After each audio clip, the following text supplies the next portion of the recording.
Hello, I'm Claudia. I'm going to show you through the Hertfordshire Special Educational Needs and Disabilities Local Offer website today.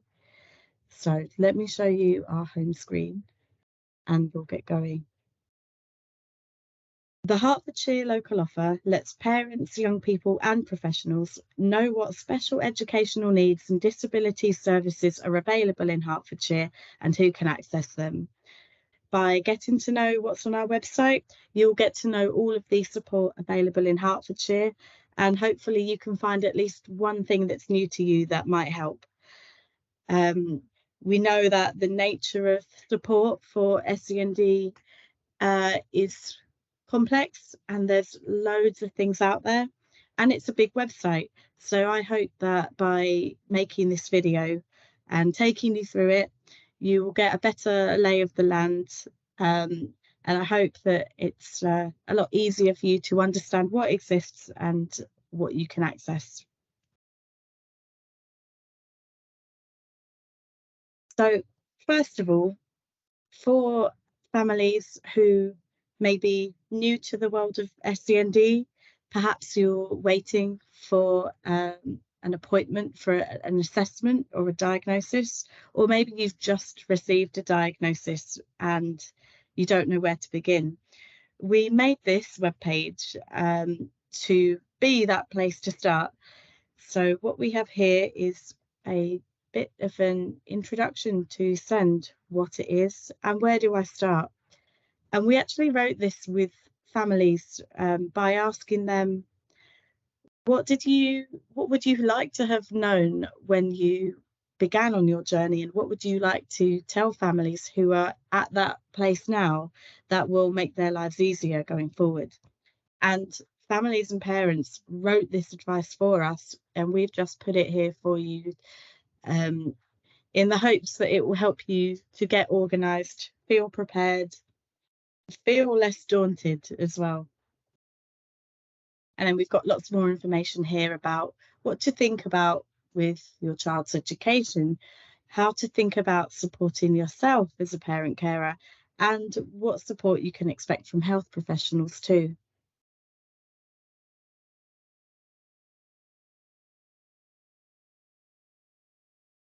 On our homepage, we've also got this section which we call blogs, but what these are some really popular pages on our website. So the first is Hertfordshire Additional Needs Database. And what this is, it's our Children's Disability Register in Hertfordshire. And when you sign up and register as having a child with a disability, you can get something called the hand card. Now, this is a free digital card that you would keep on a phone, and it's worth showing wherever you go. For example, if you go to a leisure centre or a place with activities like a day out, so maybe a theme park or a farm, that kind of thing. And it's likely that you will be able to get a discount off of your day. Or, for example, if you were at a theme park, you may get queue jump, that kind of thing. And the point is to allow you to have days out that are cheaper and more accessible. So families tell us they absolutely love the hand card, and it's a really excellent thing to have.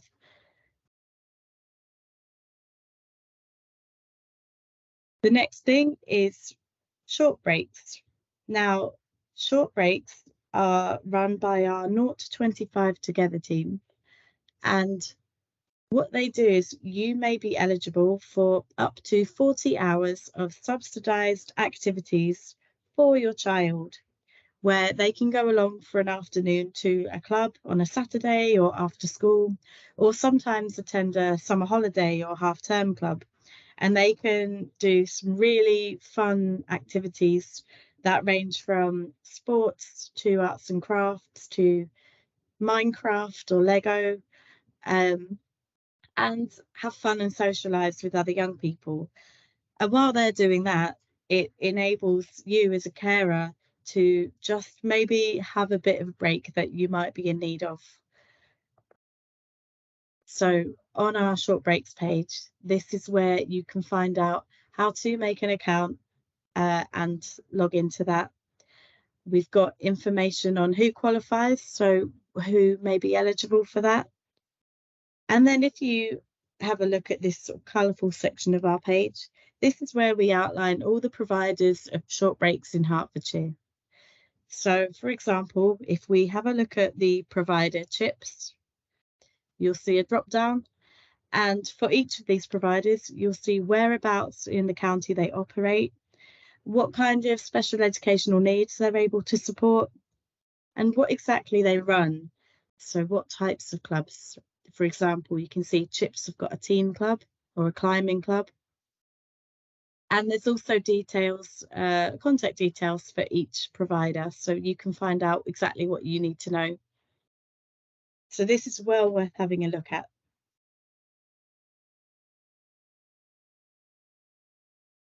The next thing I want to show you is our courses, events, and things to do webpage. And what this is it's an events tool. So we've got so many amazing parent organisations, providers of activities, courses, support groups in Hertfordshire. And if you don't know what's out there, it can be very hard to find things by Googling. You're going to find a lot of things, but you also just don't know what you're missing out on. So at the local offer, we do a lot of that research for you. We try to find out all the organisations and charities that exist, all the events that are on, and we will put them all into this one place. So you can find everything that's happening in Hertfordshire in this one place. So what you'll find is that we've got things like courses and training for parents. So places where you can learn more about autism in girls, or support groups, so drop-ins at your local family centre. We've also got loads of clubs and activities for children to attend. So projects for young people with learning difficulties. And the age range again is 0 to 25 years old. So there are activities for young adults or activities for children in their early years. And then there are also the things for yourself as parent carers, like a craft session and a place for you to do something enjoyable and connect with other families who are in the same position as you are. And using this tool, on the left-hand side here, you can see that we've got some drop downs. So you can search by the date of the activity, the age of your child or young person, or have a look through our categories to find whether you want courses or training, support groups, drop-in support like at family centres, or activities for children and young people.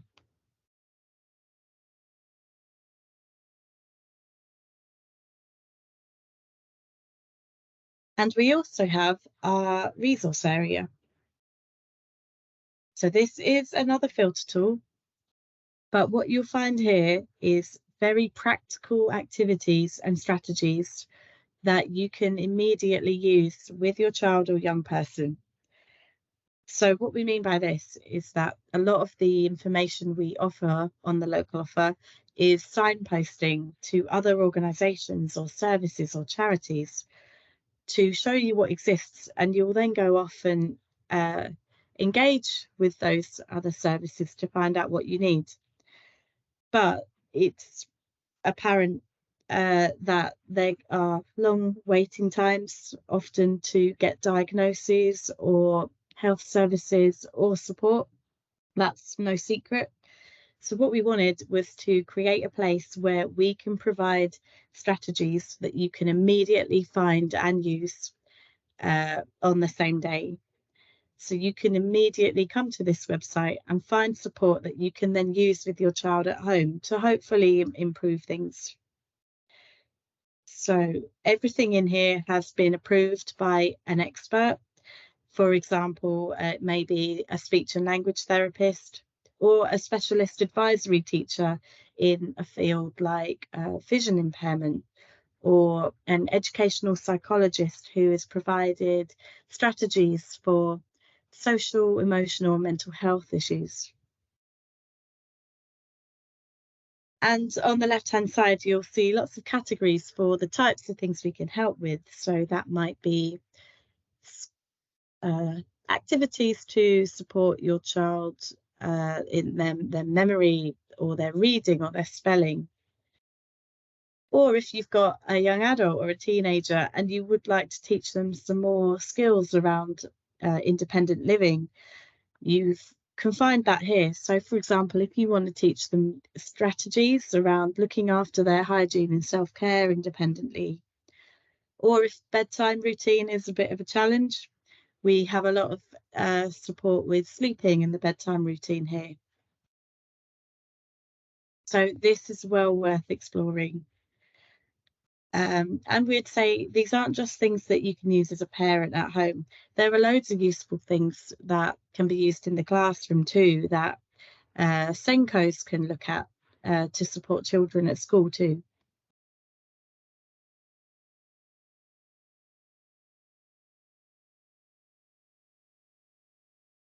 Okay, what you can also find on our homepage is we have a full menu here, and this is the way you can navigate the website. You can also find our full menu within the menu button on the right-hand side. That's always there wherever you go, so you can easily navigate wherever you need. Or if you know exactly what you'd like to find out, you can use the search bar. So, for example, if you need to look up exclusions, you will find that. Okay, so I want to take you through some sections of the website now, and we'll start with early years. So this part of the website will tell you about the support available for young children aged 0 to 5. And we start off by showing you the professionals who you're most likely to come into contact with first on your journey. And these are the family centres and health visitors. Family centres have professionals called SEND champions. So if you want to speak to a professional face to face, you can do this by going to your family centre and physically speaking to a member of staff who has expert knowledge in SEND. They can signpost you to the right support, provide a listening ear, and direct you in the right direction.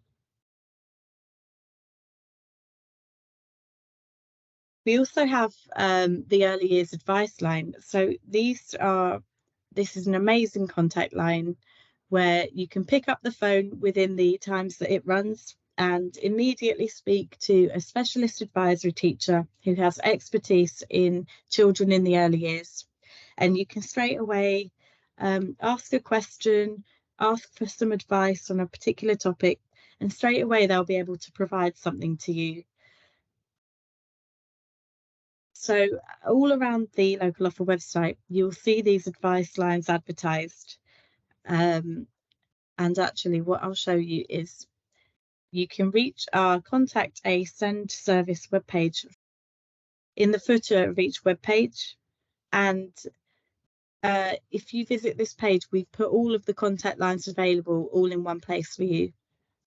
So for example, the specialist advice lines, you've got specific learning difficulties, speech, language, communication and autism needs, early years, and so many more teams, not just from the council, but from the health colleagues too. For example, our children and young people's therapy service. You can also see how to contact different areas, our statutory SEND team, and the 0 to 25 Together service. So this is well worth a look. So going back to our early years, you can see there's a lot more support on here too. Everything you need to know when your child is age 0 to 5. That includes the support groups and networks you can access. Families always tell us that support groups they've been introduced to have been some of the most useful support they've received, especially early on in their journey. Meeting other families that are just like them, hearing their stories has given them the most confidence and hope in their journeys.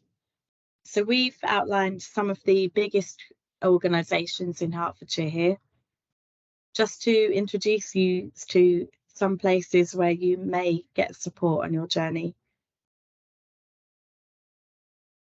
We've also got activities and courses specifically for children aged 0 to 5. We've got information on the role of the SENCO, who's a professional that you will come across at preschool or nursery, and the early years SEND team. This is a very specialist team who help those children with the most complex needs. We've got information on money and financial support that it's likely you may be able to access. We've got information on childcare and preschools and free early education.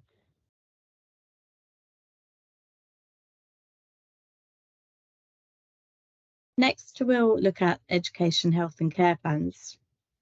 So this is a legal document where if your child's needs are being supported by their school or education setting, but the setting is unable to meet their needs as best they can within what they're reasonably able to achieve, then it might be that an EHCP, as they're called, is a useful document to outline what your child's needs are and what extra provision should be in place to support them properly.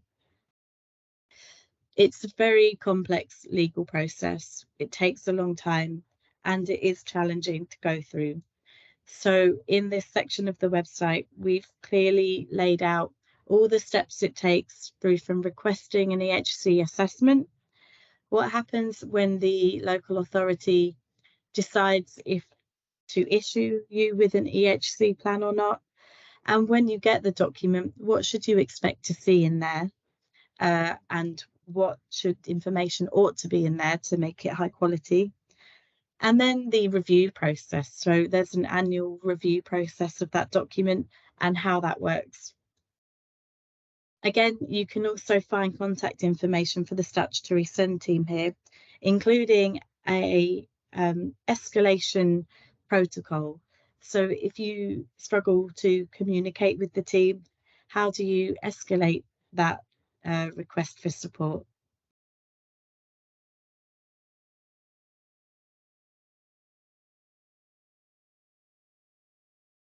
Next, we'll look at getting support with education. So this is when you don't have an education, health and care plan.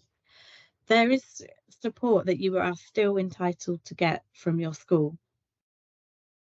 And this is known as SEND support.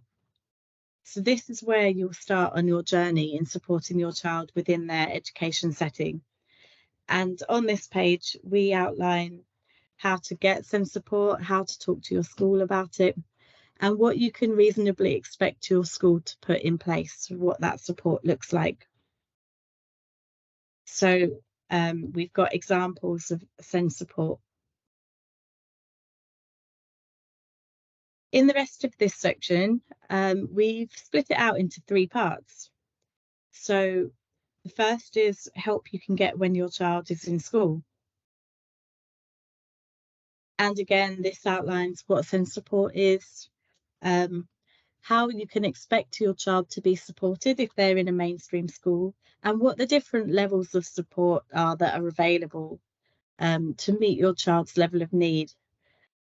We also, again, have information on the role of the SENCO within a school, and this is a member of staff that you may have quite a lot to do with. So we outline what you should expect from your SENCO and what their responsibilities are. And again, we also asked families to explain how they work well with their SENCO and maintain a great working relationship to get the best outcomes for your child. And this whole section, again, is written by families.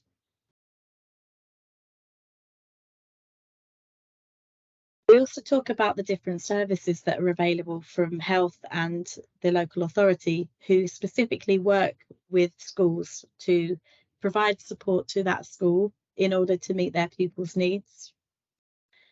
Again, information on educational psychologists, home to school transport for those who have an EHCP, and transition information.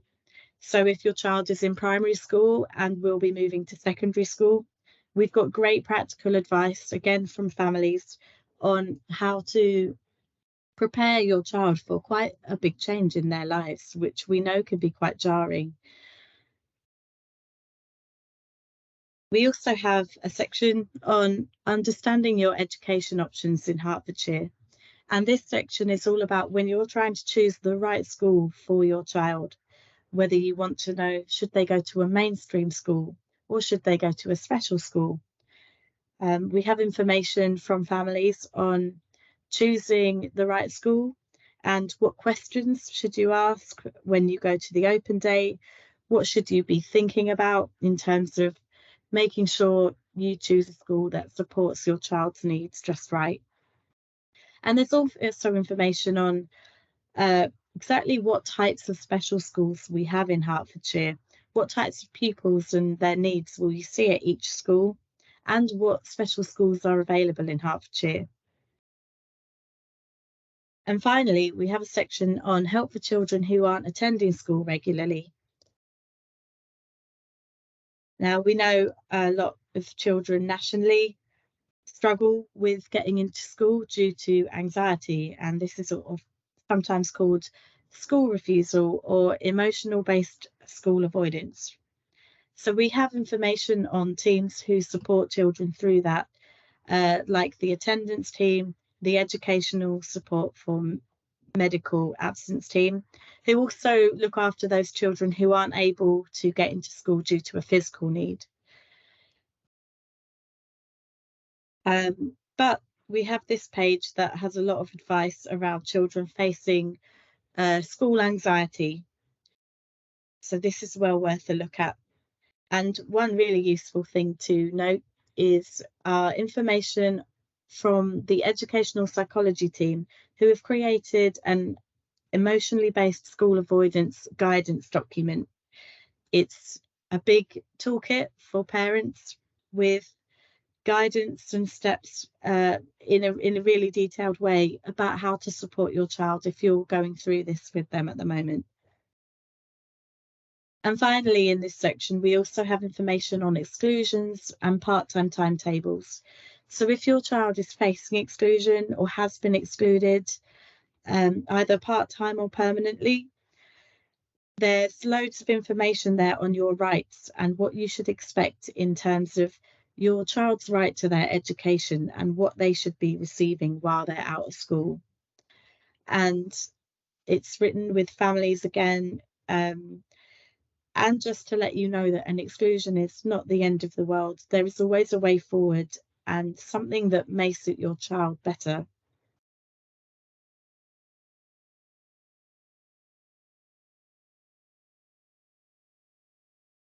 The next section we'll look at is money. And this is very self-explanatory. This section is all about the financial support and advice you can receive for your family. We know that a lot of families some parents may have to quit their jobs to take up their caring role more full time. So having a child with SEND can have a real financial impact on your family. So there are lots of things available to you to increase your income as a family. And we split this section into two parts. There's the funding you can apply for yourself as a parent carer. This includes things like disability living allowance and personal independence payments, and a lot more. And there's also the funding that professionals can apply for on your child's behalf. So this is usually education settings or early years providers who have access to things like the Disability Access Fund or Early Years Inclusion Funding. This isn't something that you can apply for yourself as a parent, but it's something you might like to be aware of and know about so that you can ask your setting about this should you wish to. And finally, at the bottom of this page, we've got information on how to get advice about money. So there's Advice Local, who can help with things like homelessness, social care, asylum and immigration. There's the Money Advice Unit, who are a fantastic service. They can help you with things like applying for your disability living allowance, which is another big and complex form that you may come across, and you might benefit from some support to fill that out and apply. And then another thing I'll mention is Turn to Us. They have something called a grant search on their website, where you can put some information in about your family and your circumstances and hit submit, and you'll get a list of results of funding and grants that they feel, based on the information you put in, you may be eligible for. So that can take out a lot of the hard work of research around money that you might want to do.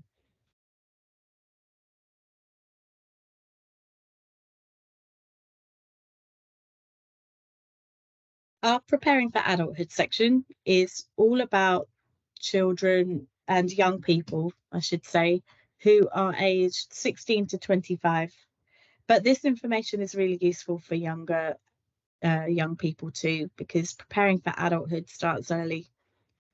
And this is all about how you can support your young person into their adult life, build their independent skills, think about where they might live and where they might work, and what level of independence they're able to achieve. There are 5 parts to this section, and we will look at some of them in more detail than others. So one of them is further education, with loads of advice on thinking about what your young person may do after school. Will they go to sixth form or college or university? And what are their options? What are the different types of qualifications that exist that aren't just degrees or A levels? There are loads of qualifications that are more vocational or suit different learning styles. There's the employment and training section, which will tell you all about how to work on your young person's CV and their interview skills. And there are also fantastic services like Services for Young People, which are an organisation that can help young people with learning difficulties and disabilities into employment. For example, through supported internships or supported apprenticeships. They also have work coaches, and they do a fantastic job of working with young people to improve their skills to allow them to access work. But they also work with employers in Hertfordshire, helping them to ensure that their work environment is accessible to employees with additional needs, and helping them to skill themselves up in how to support these employees. We also have a section on friends and community, and this is all about helping a young person to access their community. What clubs would they like to go to that suit their interest? What volunteering opportunities are there? And also to suit different financial needs too. So the free things that are available, or clubs that are fantastic but cost some money if you're able to do that. And there's also information here on the online community and helping young people to access the internet and socialise on there safely too.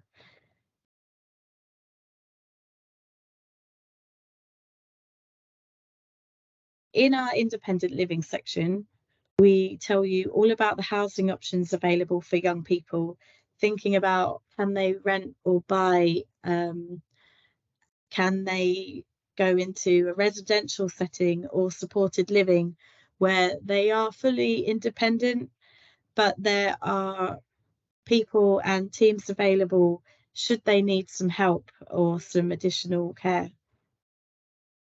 We also have information on travel and transport, which is all about how you can support your young person to travel independently and learn to take the train, learn to take the bus. There's a team who can do that. If your young person attends college and has an EHCP, but if that's not the case for you, there's also an amazing booklet on there with step-by-step lessons of how to teach your young person to independently travel. And you can do that together. We also have information on money options. So again, money and benefits that are available to your young person as an adult, but also resources and practical strategies of how to teach your young person money skills, and help them to learn things like how to manage a budget. And you can also find out about care assessments for young adults here and what your rights are around that. There's also information on legal decisions. Now, this is to tackle some really big and what can be quite scary questions if you're a parent carer. So there's information on here around the Mental Capacity Act and what it means if your young person may not have mental capacity to make important decisions as an adult. And what that will mean is you may have to do that on their behalf. So as when your young person becomes an adult, it might be that you need to continue managing their money and their benefits. And this is known as an appointeeship. So we have the legal information on how to set up an appointeeship. There are other big decisions in life that you may need to make on behalf of a young person and in their best interest, and this is deputyship. So we also have information on how you set up a deputyship and how you set up the legal decision-making process around specific decisions that have to be made. For example, it might be around medical needs if your young person needs to go through surgery. And finally, there's some information around wills and inheritance. A lot of families tell us that they worry about what happens after they're gone. So this is where we try to tackle that question for you and provide you some places who can help you and to set up things that will support your child after you're gone. We wrote all of the information on this page, again, with a parent from Hertfordshire Parent Carer Involvement. That's Hertfordshire's Parent Carer Forum. And this parent has been through all of these processes themselves, and they understand the emotional context behind doing this, and also they understand the legal information behind this. So they really helped us to put this information together in the best way for you. And finally, in the preparing for adulthood section, we have information on caring for your health into adulthood. And this is all about how you help your young person manage their own health needs as independently as possible. So we have information on that preparation you can do, thinking about what level of independence can they achieve. We have information on a document called the My Health Information Record. And this is where you can outline your young person's needs, their communication style, any reasonable adjustments they need that you can give to any health professional at any appointment. And you don't have to tell your story over and over again. It's all in that document, and the health professional has exactly what they need. Further down this page, we have 3 sections which are all written directly for a young person to read themselves, should they wish to. So with very simple, clear information. And these tackle looking after your mental health, looking after your physical health, and looking after your sexual health. And sexual health covers not just things like practicing safe sex, but things like puberty, also things like issues around consent and exploring sexuality.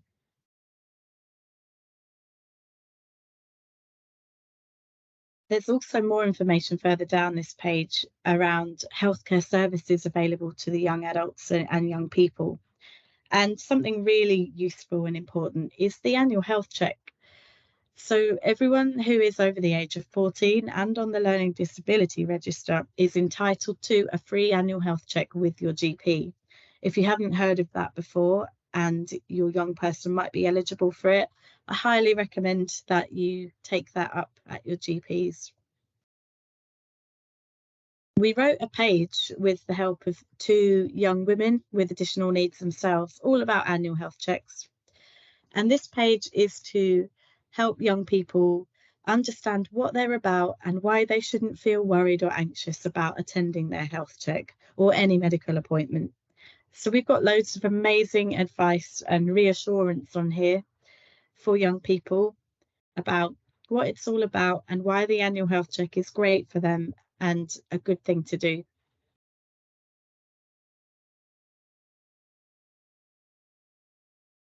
And that's our preparing for adulthood section.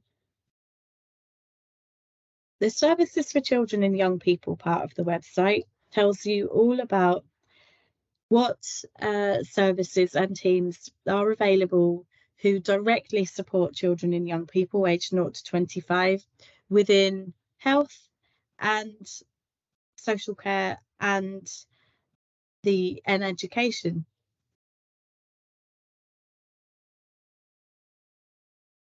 So this part of the website is broken into areas of need.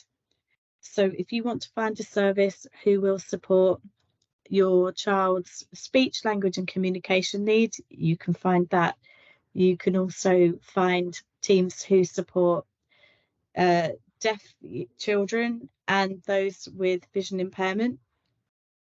We also have mental health and wellbeing, specific learning difficulties, physical needs and behaviours that challenge. So I'll show you one section of this, and the layout of each web page is the same according to whatever area of need you want to look at.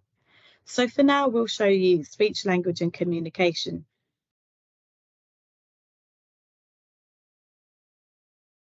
And we start off with some general information around if you have a concern, but you don't know how worried to be or what you should expect for your young person's development. There's information here on a guide to the stages of speech and language development. And further down, we've got some initial places for you to start if you do have a concern. For example, speaking to your health visitor or GP, or 2 other amazing advice lines where you can speak to a specialist very quickly. So this is the Children and Young People's Therapy Service, where you can speak to a speech and language therapist, or the local authority's speech, language, communication and autism team, who usually work with schools, but you can call them up to discuss issues around supporting your child's needs with their learning. There are also, again, things you can try at home to support your child's needs yourself. Again, taking into account the fact that waiting times for services can be very long. We wanted you to have things here available to you to use straight away while you wait. There's also information on the support you should expect from your school for this area of need. And then the services usually in health that your child or young person can be referred to. Sometimes you can refer yourself to these, and sometimes it will be another professional, for example, a GP or a health visitor, who might refer you to these. But you can find out what exists within Hertfordshire, both for children and young people and adults aged 18 and over.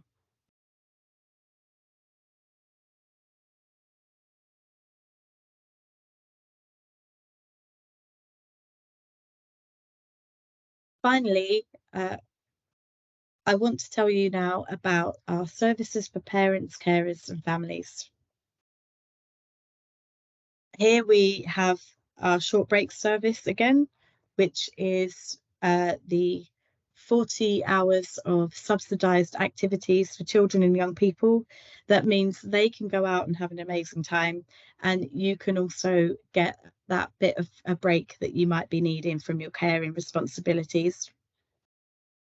We have the Send Information, Advice and Support Service. They are impartial and confidential, and usually you might speak to them if you need an advocate, maybe if you're not happy with some of the support you're receiving, or perhaps you just don't know what to expect and you don't know what you're entitled to, and you'd like a bit of advice around what you are entitled to. They are an amazing service to help you with that. We also have information again on the support groups and networks who can really help you as a family to understand your experience as a carer and put that support around you. There's information here on a charity for siblings too, and young carers. And information on courses for parents. So this goes to our events tool, and it will just show you all of the training available to you where you can learn more about your child's condition. You can learn strategies. So again, things about managing anger or challenging behaviour or fussy eating or sleep routines. There's also information on the support you may be able to receive at home. For example, if your child has complex needs and complex medical needs, you may be eligible for social care support in the form of home care support. And this is where you can find out all about that. Again, similarly, there's information on how you can get a carer's assessment where you can look at your child's needs and identify what support and provision may be available to make things easier for you as a family. And very finally, there's information on mental well-being and mental health support for you as a parent carer. It's really easy to forget about our own mental health and well-being needs when we're so used to putting our children first and caring for them. But it's important to look after yourself too, so that you can continue being the best parent and carer that you can be. So again, we wrote this webpage with a parent who has experience of their own mental health issues and how they managed really challenging times for themselves, as well as continuing to care for their family. And we've also written this information trying to think very specifically about the unique needs of a parent carer. So this isn't just mental health information that's very general for an adult. We really wanted this to be specific to you and your unique challenges that you face.